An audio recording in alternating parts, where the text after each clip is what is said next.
So right now we are in a Jeep, a Korea era military Jeep, and it's completely original and it is a veteran as well. Now, of course, these do not come with power steering, but hey, you know what? That's all good. And also, the transmission is 100% unsynchronized, so that means that you have to double clutch. And I'm gonna be completely honest, double clutching is not going to be my #1 thing to do. There we go, baby.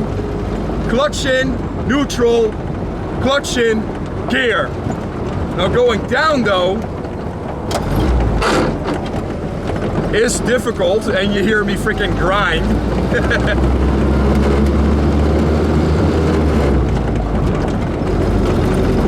Oh man, it's something else driving military vehicles like this around, you know. I've been invited by the Cavanaugh Flight Museum. Actually, Collin, who I reviewed the Deuce and a Half for, he gave me a call out of the blue, and I'm like, okay, you know what, let's do this thing. It's gonna be freaking awesome to drive vehicles that I've never driven before. So there's a couple of other vehicles that I'll be able to drive going forward, and one of them is going to be an M3 Scout Car, which I am looking very much forward to. Also unsynchronized, so you're gonna hear a lot of freaking crunching of the gears.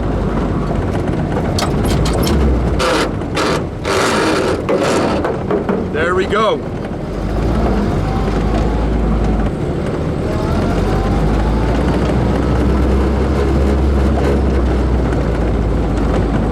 Now, if you do that right, it's supposed to just slick into gear. Now, I'm going to be completely honest.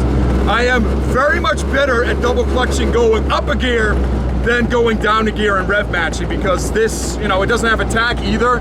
It's all by ear. This is all just old school driving.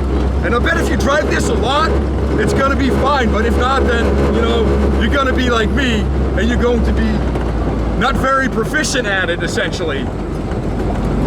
But this is where they belong, man. Just freaking off-road. Yeah, this is freaking awesome. See if we can get third gear.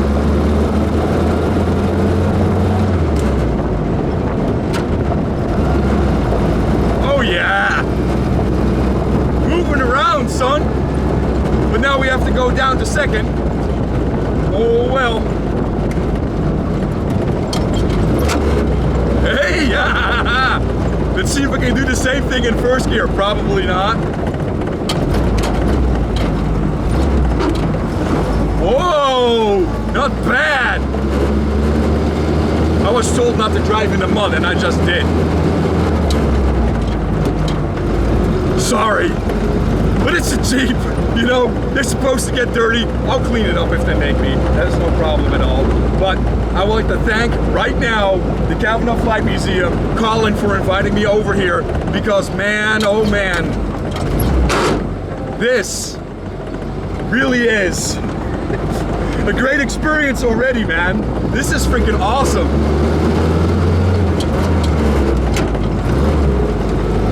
Get around these potholes over here. We are in an active airport, so we got some planes taking off. Now, we will just park it right next to this Jeep over here, and I'm not gonna double clutch and go into first gear. I'm just gonna wait until I'm stopped, because I'm gonna look like a complete moron. You're not gonna quite make it. That's okay, because as soon as you're still, you're fine. That is freaking awesome. On to the next one.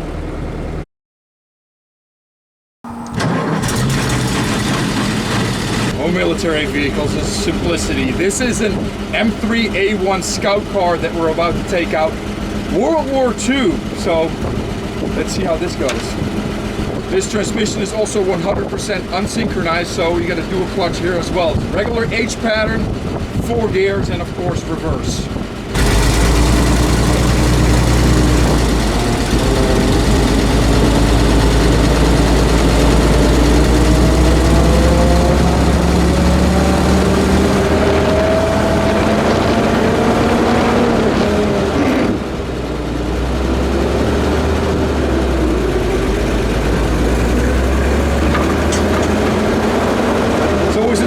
Driving vehicles like this around.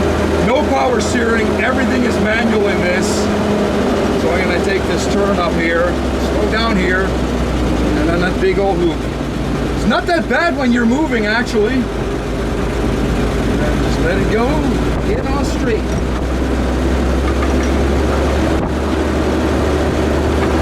So this is what they would use to do advanced scouting, and you actually see this rail up here that is for the 50 cal, and it goes all around, so you can actually move that gun all the way to the back if you wanted to, which is pretty neat. Get in the third here. Third is not wanting to go in. But there you go. I was just a little bit further over than I wanted to be.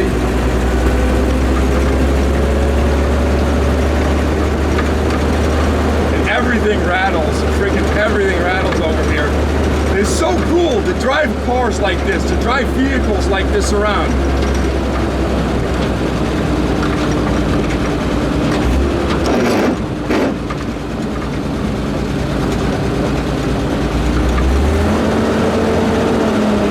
In gear. Wait, engine go down in RPM, and here we go. This one is a little bit more difficult to drive.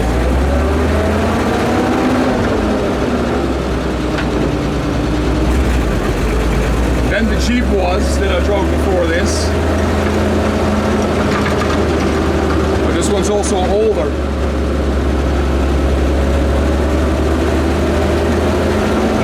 Distance, you see the M50 Super Sherman. We got a startup video on that coming up too. That is freaking amazing. Actually, not too bad, not too bad.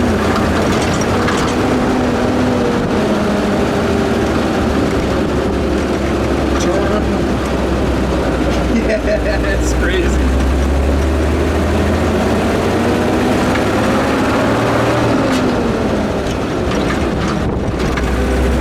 Go, that's third.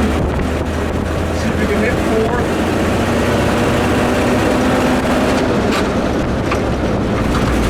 That's fourth. Crazy. Top speed will be 45 miles an hour, but obviously we're not going to get there. That's third.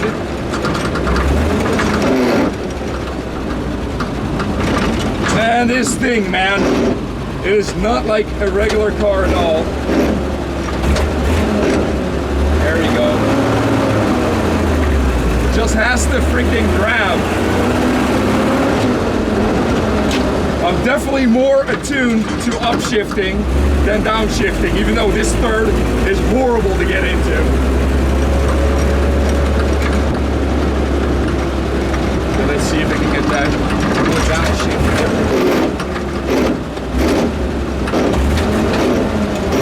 Get into the second here, it's not happening. Here we go. It's almost stopped, should have probably put it in first.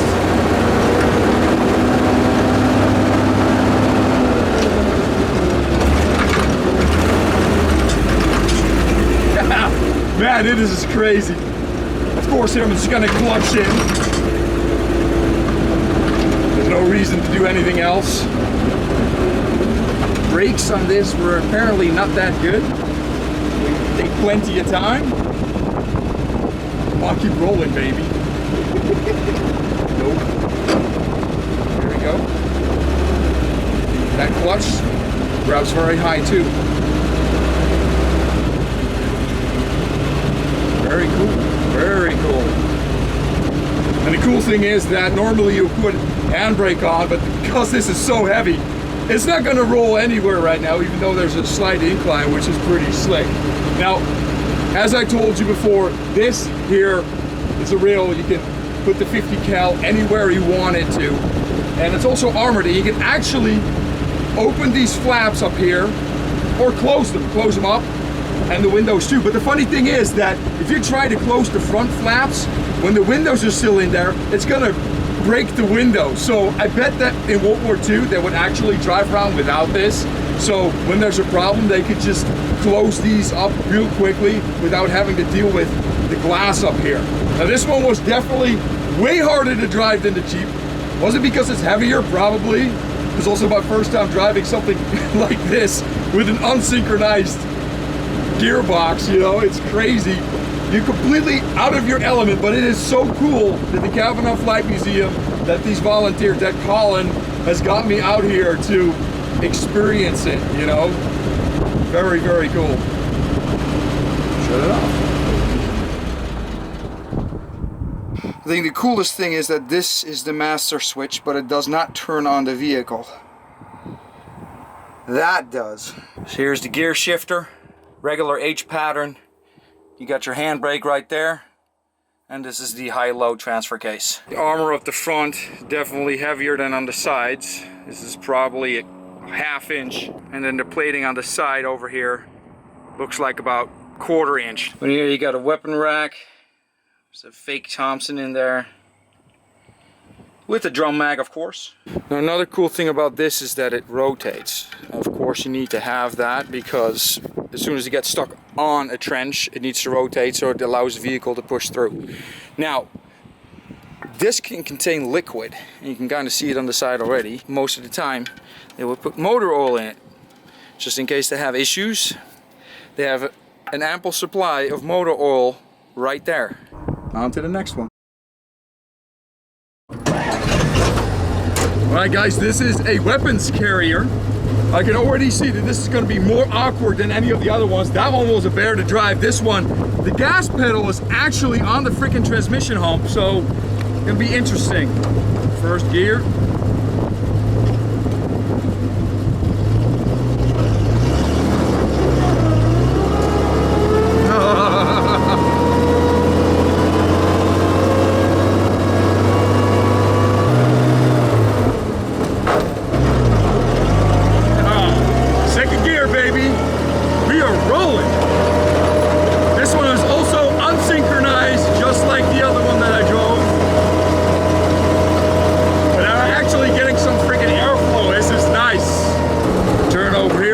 This does not have power steering either, but it's a lot easier to turn than that Scout Car was.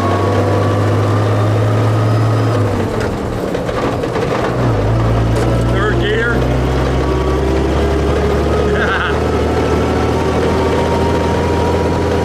I don't think we're going to get up to enough speed to get fourth. Maybe we'll grab fourth. Yeah, definitely not enough go for fourth. That was actually a pretty good shift right there, but here comes the difficult part. This car drives nice, man. I like this big old wheel. Brakes. Just put it in neutral here, give it a little bit of extra gas. Second gear. Oh, smooth, boys.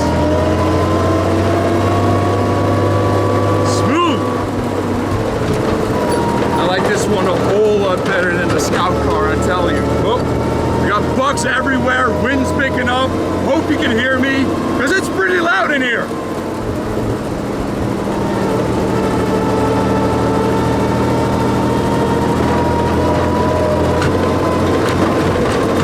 It's going all over the place, I love it. It's actually a Dodge, believe it or not. Dodge weapons carrier. And I do love the double clutch upshift, but downshift not so much. Let's see if we can get some speed going here.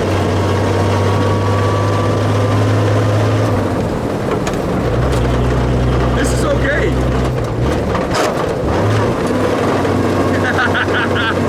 Oh goodness, man. Now comes the hard part. Now comes the hard part. Brakes. That wasn't bad. A little bit of grinding, but that's okay. The pedals on this are like canted, so my foot is right on the transmission hump right here. Very, very odd sensation. Because the starter is right above the gas pedal too, so you kind of have to angle your foot in order to start it. Brakes.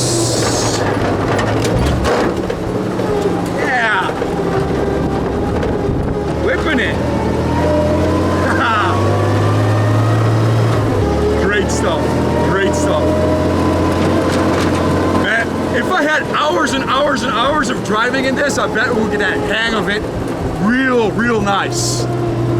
But man, what an experience. So cool to be able to drive these old vehicles. Because they're older than me, they're older than my dad. My grandpa, rest his soul, he would have seen these around when the American troops liberated Collin. This is amazing, amazing to me. What a great experience. I cannot thank the Cavanaugh Flight Museum and Collin for for freaking giving me this opportunity to drive and experience these old vehicles. So awesome. Awesome. Like you have to big toe it? You have to put your foot on the transmission tunnel. Bro. Welcome to 1943. Oh man.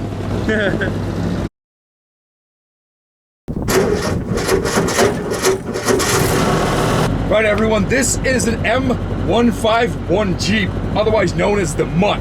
Manufactured by Ford Motor Company actually, and it's also a unibody design, so it is more roomy than the previous Jeeps that came before it. Another great thing about this Jeep is that it has fully synchronized manual transmission.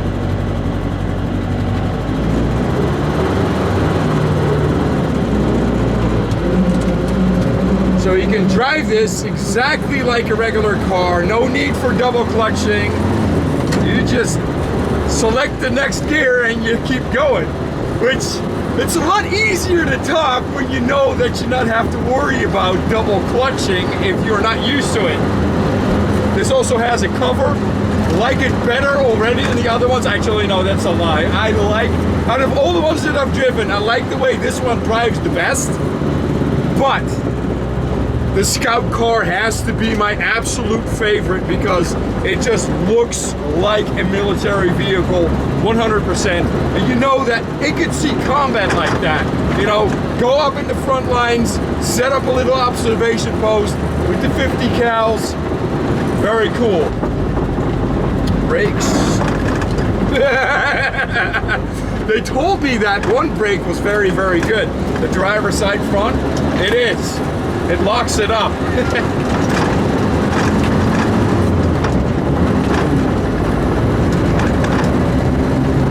Get some speed going here. Put it in fourth. Don't like that very much. Let's leave it in third. This is so much nicer to drive, man. It really is. So the previous vehicles that I've driven is World War II, and then of course we have Korean War. This is Vietnam. This would be the Jeep that they would use in Vietnam.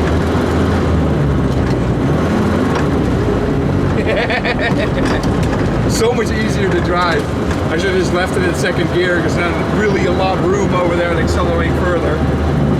You got that freaking Sherman over there again. Now this does have a fording kit.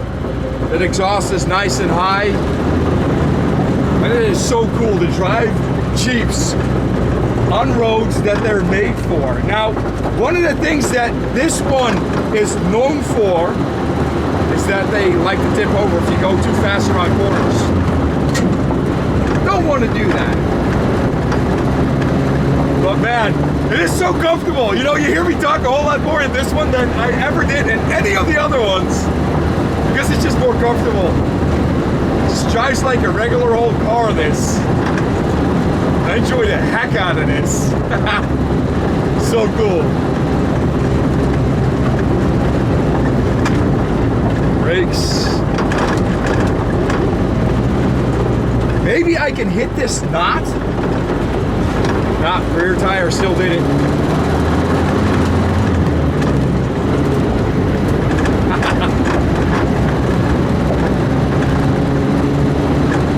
And I can just imagine driving this for a living. You know, obviously you're in combat, so that's kind of the downside if you drove this for a living. But still, you get a feeling about military vehicles that is very hard to describe. And I really appreciate having this opportunity to kind of get that to kind of have that great feeling. So I'd like to thank the Cavanaugh Flight Museum. I'd like to thank Collin for inviting me out here, because it's been a really great experience. So I hope you guys enjoyed this footage. It's like something completely different.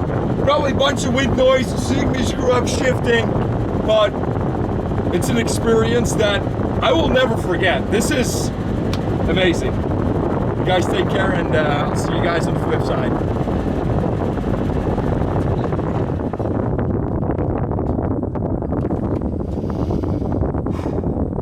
Look over there, and there's a Sherman sitting right there. Oh boy. This was a good day. What a great day.